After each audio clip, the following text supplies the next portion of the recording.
আমাকে কেউ 2 পয়সার দাম দিত না তখন, কারণ আমার বন্ধু বান্ধব সবাই ইঞ্জিনিয়ার, আমি হচ্ছে দোকানদার। দোকানদারকে কে দাম দেয়, তাই না? এমনও হয়েছে ভাই, ইফতার পার্টি হচ্ছে, আমাকে কেউ ফোন করে নাই ইফতার পার্টিতে আসার জন্য, কারণ সবাই বলতো ও তো দোকানদারি করে, ও আমাদের সঙ্গে দরকার কি। এরকম একটা গেট টুগেদার হচ্ছে বন্ধুদের মধ্যে, আমাকে কেউ ফোন করে বলে নাই তুই আয়, কেউ বলে নাই। আর কেউ গুনতো না আমাকে, আমাকে আড্ডায় রাখা যায় এটা কেউ মনে করতো না। এই কষ্টগুলো আমার ছিল। কারো কাছ থেকে পাত্তা না পাওয়া পৃথিবীর সবচেয়ে বেশি কষ্টগুলোর মধ্যে একটা। যারা এই কন্ডিশনের মধ্যে যান নাই তারা বুঝতে পারবেন না যে পাত্তা না পেলে আসলে কেমন লাগে। আপনার কোনো পৃথিবীতে আপনার কোনো দরকার নাই, এই অনুভূতিটা খুব কষ্টের, খুব কষ্টের। এই ব্যাপারটা ছিল। আর লোকজনের কথা তো নাই বললাম।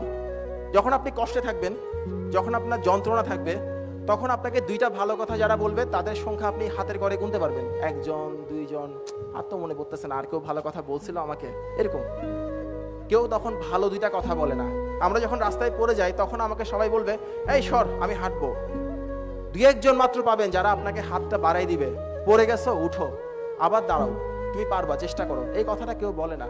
তো আত্মীয় স্বজন বলেন বা পাড়া প্রতিবেশী বলেন, ওরা এসে এসে আমার আব্বা আমাকে কথা শোনাতো, বড় বড় কথা শোনাতো। হ্যাঁ, ও যেটা করতেছে এটা তো কোনো কাজ না, হ্যান ত্যান। আমার ডাক নাম হচ্ছে বাপ্পি, বলে বাপ্পি যেটা করতেছে এটা তো করার জন্য পড়াশোনা দরকার নাই, আপনাদের লজ্জা করে না, এই কথাগুলো বলতো। তো বাবা মা তো খুব সফট হার্টেড মানুষ, ওরা কান্নাকাটি করতেন এই কথাগুলো শুনে। আমাকে বলতেন না কেউ খুব একটা, বাবা মাকে বলতেন, কারণ ওরা জানে কোথায় বললে কাজ হবে। ওই জন্য আব্বু আম্মুকে শোনাতো। আর বাবা মা যেটা করতো, চোখের পানি ফেলতো। আমাকে বলতো যে বাবা তুই একটু ডিগ্রিটা কমপ্লিট কর, লোকজনের তো অনেক বড় বড় কথা শোনাই, আমরা তো লজ্জায় মানুষকে মুখ দেখাতে পারতেছি না। তবে আমার মুখ দেখাতে অসুবিধা হতো না, আমি দেখাতে পারতাম। আব্বু আম্মু দেখাতে সমস্যা হতো। আমি মুখ দেখাতে পারতাম, গিয়ে লোকজনকে সালাম দিতাম, সালাম দেওয়ার পর ওরা কেমন কেমন করে তাকাতো, তখন খারাপ লাগতো, আর না হলে অসুবিধা হতো না। তো এই দুনিয়ায় সবচাইতে কষ্টের দৃশ্য হচ্ছে যখন দেখবেন আপনার আব্বা আম্মা চোখের পানি, এবং সেই চোখের পানির জন্য দায়ী হচ্ছে আপনি। আমি সেই কষ্টের মধ্য দিয়ে আসছি। আমার জন্য আমার আব্বা কান্না করছে, আমাকে জড়াই ধরে কান্না করছে, এটা আমি ভুলবো না। খুব কষ্টের, এই ফিলিংসটা খুব কষ্টের।